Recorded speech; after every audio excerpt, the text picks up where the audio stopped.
It's my great honor to be here to give you a presentation about the country that we are quite familiar with, Japan. So the first slide is my introduction slide, and let's go on and get started.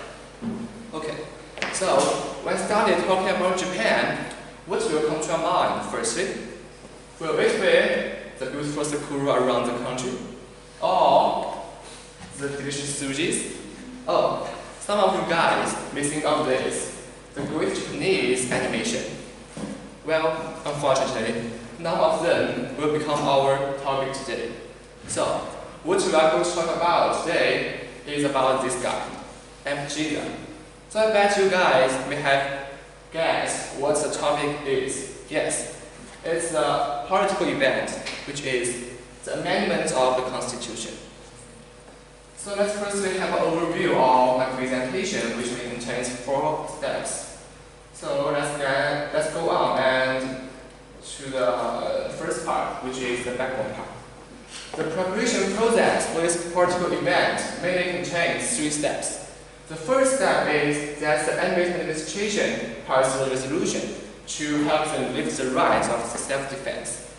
And after that, the ruling party in Japan has passed a series of security bills in order to make a preparation for the final step, which is that the enemy announced for the first time in his speech that the new constitution will be fully implemented from 2020 when the Tokyo Olympic was held.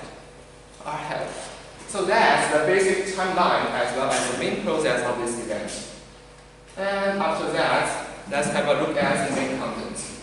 So there are mainly 4 parts in this event, in this revision of the Constitution. But we like to focus on is, of course, the first part, which has arose with controversy around the whole world. It says it is necessary to clarify the legalization of the self-defense for this, which means that in this way, Japan will be able to rearm their army and gain the ability to launch a new war in the name of Japan. So that's a quite terrible thing. So after these 2 parts, let's move on to the cause and effect part. The first cause for this event is the US factor. We all know that the US policy is always to maximize the benefits of its own. So in today's world structure, it wants to be the loser of the Japanese constitution. So that means they were not going to reject this revision. And the second cause is the ruling party's policy. The ruling party, which is the LDP, has always been a firm constitutional reformist. What's more, to revise the constitution is always been one of their initial goals of their political program. So that's also the key point that pushed Abe to devote himself to revising the constitution. And the last cause is the change of Japanese awareness. So both the mainstream media as well as the various public are gradually changing their attitude towards this event, which means that more and more people are going to support rather than reject it. So that's the 3 main causes. Next is the effect part. There are mainly 2 effects of this political event. The first effect is about the domestic problem.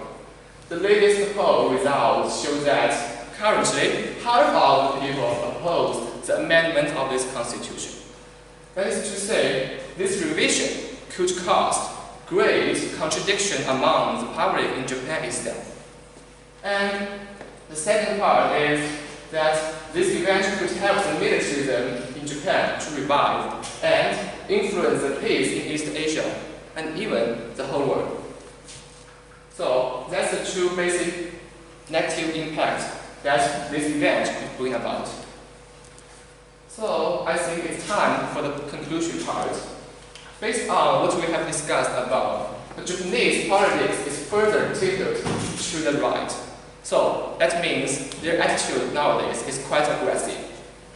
So based on this situation, there is one word to stand to them that the only way for Japan is to win the trust of the international community, especially the injured countries of the Second World War, rather than just try to amend or just try to revise their constitution to help them become a normal country. Okay, so that's all for my presentation today, and this is my reference part. Thank you all guys.